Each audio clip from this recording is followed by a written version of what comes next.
All right, today's lesson is on section 1.8, how to find length in the coordinate grid and how to find the midpoint of a segment. Okay, it is based on the Pythagorean theorem. I know we haven't talked about that yet this year, but hopefully you remember.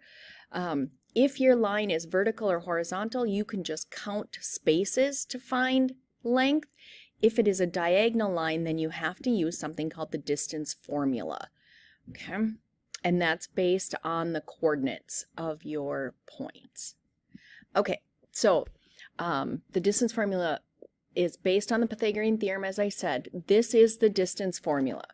Okay, I was going to try and move that line up. This is a big old square root sign. Okay, so it's the square root of the difference between your two x values squared and the difference of your two y values squared. Okay, so the example for finding the distance would be, if I give you these 2 points, identify which ones are your x's. So I would take the difference between 3 and 9. So notice I do 9 minus 3 and I get 6. So I'm going to square 6. And then I do the same thing with my y values. So I do the difference between my two y values. The difference between -5 and 7 is 12.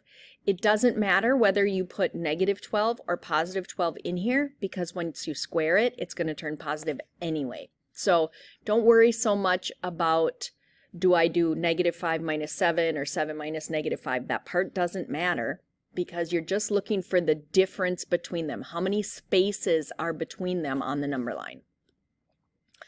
So there are 6 spaces between 3 and 9. There are 12 spaces between 7 and -5. So I'm going to square both of those. Square 6 and get 36. Square 12 and get 144. This is the square root sign that my computer does. I know it's not great, but that's what it is representing. It's representing this square root here. So when I add 36 and 144, I get 180, and the square root of 180 is 13.4. So that would be the length of the segment between those 2 points. Okay, so I'm going to do the same thing here. So the difference between -1 and +5 is 6. The difference between 3 and -4 is 7. So I'm going to square both of those. 6 squared is 36. 7 squared is 49. I'm going to add them together and get 85. But don't forget, my last step is to square root that number. So I square root 85 and get 9.2. For the midpoint formula, the midpoint formula is a little bit different. The similarity is you still use an x and a y point, but the difference is we add our x's and add our y's, compared to in the distance formula when we subtracted our x's and subtracted our y's. We're going to add them in the midpoint formula, and then we're going to divide by 2 for each one, and our answer is going to still be a point because we're finding the midpoint. Really what we're doing is finding the average of our two endpoints. We're averaging our x's and averaging our y's. That's how you find your midpoint. So if I'm going to use those same 2 sets of points, but now I'm going to find the midpoint between them, now I'm going to add my 2 x values. So I'm going to add 3 and 9 and get 12, and then I'm going to add 7 and -5, and I'm going to get 2, and then I'm going to divide each of those numbers by 2. So I'm going to divide the 12 by 2 and the 2 by 2. 12 divided by 2 is 6, so that'll be the x coordinate of my midpoint, and 2 divided by 2 will be the 1, which is the y coordinate of my endpoint. So you can see the difference. Here I get a value. I get the length between the 2 points. Here I get an actual coordinate point. I get the midpoint.